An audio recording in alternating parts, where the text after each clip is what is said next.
For the past 2 weeks, Tripoli has been under assault. Residential neighborhoods are getting shelled.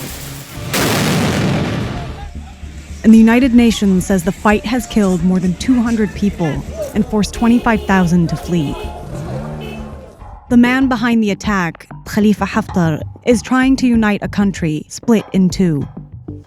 He was once a commander under Muammar Gaddafi, and his offensive echoes how Gaddafi claimed power 50 years ago, in a military coup that took down another leader installed by the United Nations. Tripoli is now led by Faiz al-Sarraj, who runs a UN-administered interim government that barely maintains control over the city, let alone the country. He's backed by Turkey, Qatar, and the EU, but he has no military, forcing him to depend on local militias. Haftar does have a military, the Libyan National Army.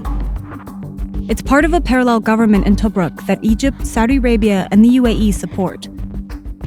Countries are taking sides because Libya's ports are a launch point for many of the migrants who end up in Europe. Libya also has the biggest oil reserves in Africa, and thus the power to shape global prices. The UN Security Council is desperate for a ceasefire. It drafted an agreement overnight. But Moscow, which backs Haftar, won't sign. And neither will Washington.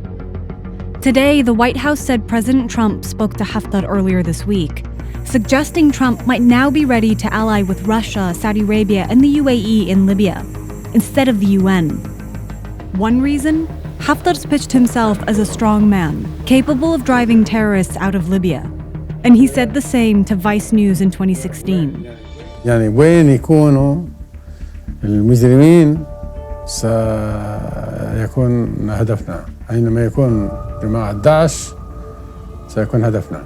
يعني بلدنا يكون فيها جيش منظم، شرطة منظمة، الناس عايشين في أمن، ما فيش المجموعات الإرهابية هذه والعصابات.